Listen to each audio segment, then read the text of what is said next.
జై శ్రీరామ్. జై శ్రీరామ్. జై శ్రీరామ్.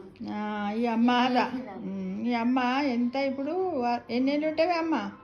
75 ఏళ్ళు ఉంటుంది. కానీ చూడు నీకు ఇట్లా ఇట్లా చూపి నీకు అవి అమ్మ ఒలుస్తా అని వచ్చింది. తను కూడా కోటి తలంబరాల దీక్షలో పాల్గొంటున్నటువంటి అమ్మ ఎంత శ్రద్ధతోటి ఎట్లా మంచి శ్రీరాముని దయ ఉండి అమ్మకు కూడా స్వామివారు తన దగ్గరికి ఎలాంటి ఇది బాధ లేకుండా అమ్మను ఇప్పుడు ఎట్లయితే కూర్చొనుందో అట్లనే ఒక రథం వచ్చి అమ్మని ఎక్కించుకొని పోవాలి.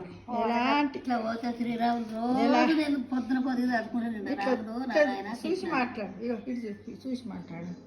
రోజు చచ్చుకుంటూనే ఉంటా దేవుని పొద్దున పడ్డప్పుడు లేచినప్పుడు రాముడు నారాయణ శివుడు శంకర ఇష్టు బ్రహ్మానని పండుకొనే పండుకో. అట్లా అదే శ్లోకం చెప్పుతుగా అది చెప్పు. రోజు రాత్రికి అనుకొని పాట రాత్రికి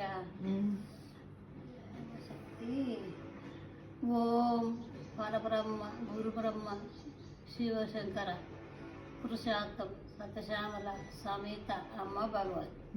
ఇట్లా ఈ విధంగా ఈ అమ్మ ఎప్పుడు అనుకుంటూ ఇలా కాబట్టి ఇలాంటి పెద్ద మనుషులను భగవంతుడు కూడా తొందరగా వాళ్ళు ఏమైనా తెలిసి తెలియక చేసిన ఏమన్నా పాపాలు ఏమైనా ఉన్నా కూడా అవి చేసి ఇప్పుడు వీళ్ళు చేస్తున్నటువంటి ఈ కోటి తలంబరాల దీక్షలో అమ్మ పాల్గొన్నది కాబట్టి వాటిని అన్నిటిని మన్నించి అమ్మకు ఉన్నంతసేపు ఆయురారోగ్యాన్ని ఇచ్చి బుక్కడి తిని అరిగి మళ్ళీ తనను తన దగ్గరికి తీసుకొని పోయేటప్పుడు ఒక రథాన్ని తోలి అమ్మని తీసుకొని పోవాలి కదా. అదే కోరుకుంటున్నావు కదా అమ్మ? అదే కోరుకుంటున్నా. భగవంతుడు మాట్లాడు. బ్రహ్మ నన్ను తీసుకుపోవాలి, మంచిగా ఆనందంగా తీసుకుపోవాలి. ఇంకేం చెప్తావు చెప్పు. అంతే, నాకు ఎవ్వరి మీద ఆశ లేదు. అంతనే నేను కోరుకున్నదే అంత పోవాలని అన్ని చేసిన. ఎంతమంది పిల్లలు? 3 బిడ్డలు, 3 కొడుకులు, పిల్లలకు పిల్లలు, పిల్లలకు పిల్లలు. కానీ ఇప్పుడు ఎంతున్నా నా దీవైతే ఆనందంగా వెళ్ళిపోవాలి. అంతే. బాపు చనిపోయి ఎన్నేళ్ళు అయింది? 25 ఏళ్ళు, 26, 7-8 ఏళ్ళు అవుతుంది. అప్పుడు ఏమేమి పనులు చేస్తుంటే? అప్పుడు అంతే వసూలు చేస్తుంటే పిల్లలు చేసుకుంటా, పిల్లలు చూసుకుంటా అంతే వసూలు చేస్తుంటే. ఇక ఆయన చచ్చిపోయినాకే వసం బంధు.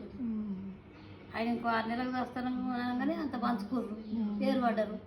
అంటే కొడుకులు కోడళ్ళు పిల్లలందరినీ అమ్మ అందరు పెళ్ళిళ్ళు చేసింది, అంతా చేసింది. అందరు మన్మరాళ్ళని చూసింది. ఇప్పుడు కూడా ఏంటంటే మన్మరాళ్ళను కూడా చూసింది. అంటే బిడ్డ పిల్లలకు పిల్లలను కూడా చూసింది. 18 మంది మన్మరాళ్ళు మన్మరయ్యారు.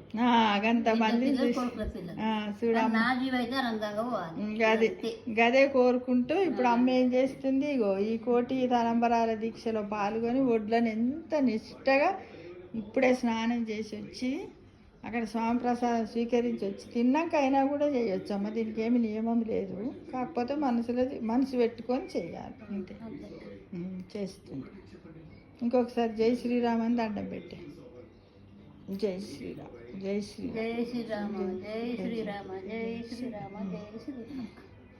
చూడండి, ఈ విధంగా మనమందరం కూడా ఇలా మోక్షానికి భగవంతుని దగ్గరికి ఎలాంటి దేహ సంబంధమైనటువంటి అవస్థలు ఆయాసాలు లేకుండా స్వామివారి చెంతకు పోవాలని అందరం కోరుకుందాం. సర్వే జనా సుఖినో భవంతు.